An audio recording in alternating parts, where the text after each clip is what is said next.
যদি আমাদের আরেকটু ডিসপ্লেটা প্রবলেমটা সলভ করা যেতে পারে, এখানে আরো সময় লাগবে। ঠিক করে দেবো। সিতে ক্লিক করার পর ডিসপ্লেটা আবার বড় হচ্ছে না, এটার জন্য আমরা এখানে আরেকবার কল করে দেবো। এটা সি এর পরে এখানে আমরা আরেকবার কল করে দেবো। যখন এটা করছি ছোট হচ্ছে এবং সিতে ক্লিক করলে এটা আবার বড় হয়ে যাচ্ছে। এন্ড আমরা যখন বড় হচ্ছে এবং একটা একটা করে কাটতেছি, এটা একটু একটু করে বড় হচ্ছে। তো আমাদের কাজ মোটামুটি শেষ, কিন্তু এখানে একটা প্রবলেম হচ্ছে যে আমাদের ডিসপ্লে সাইজটা কমে যাচ্ছে। আমরা ডিসপ্লে সাইজটা ঠিক করে দেবো। আচ্ছা, করেই দিই। হ্যাঁ, সময় লাগবে একটু। হাইট আমরা দিই 100 পিক্সেল। কি আসে দেখি, 100 পিক্সেল বড় হয়ে যাচ্ছে। তো আমরা এটা মাপ মতো করে নেই। ডিসপ্লে এটার মাপ মতো করতে গেলে আমরা এইভাবে করতে পারি। আমরা 65 পিক্সেল নিতে পারি বা 70 পিক্সেল নিতে পারি। 70 পিক্সেল হাইটটা নেবো আমরা। মোটামুটি একটা লাইনে চলে আসছে। এখন যদি আমরা করি, ছোট হয়ে যাচ্ছে এবং এটা একদিকে চলে যাচ্ছে। তো এই প্রবলেমটা ফিক্স করতে গেলে আবার আমাদের লাইন হাইট নিয়ে ইয়ে করতে হবে।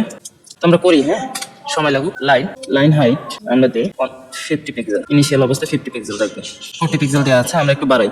আমরা মাঝখানে নেব, আমরা 70 পিক্সেলে দেবো। হ্যাঁ, এখানে আমাদের 70 পিক্সেলই থাকবে।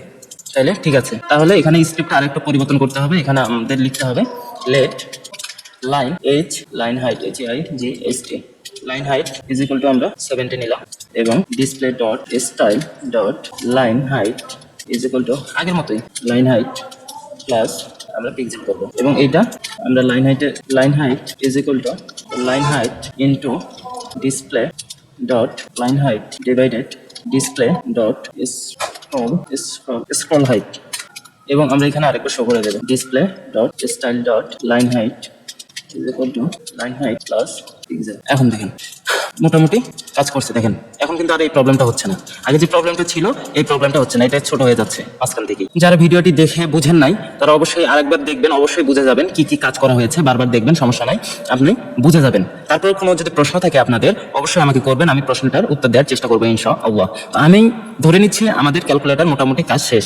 তারপরে যদি কোনো প্রবলেম ফেস করেন, আপনারা সলভ করতে না পারেন, আমার অবশ্যই প্রশ্ন করবেন, কমেন্ট করে জানাবেন। অবশ্যই আমি উত্তর দেওয়ার চেষ্টা করবো এবং যত তাড়াতাড়ি সম্ভব তত তাড়াতাড়ি উত্তর দেওয়ার চেষ্টা করবো ইনশাআল্লাহ। তো আজকের মতো আল্লাহ হাফেজ, দেখা হবে আরো কোনো এক ভিডিওতে। আসসালামু আলাইকুম ওয়া রাহমাতুল্লাহি ওয়া বারাকাতুহু।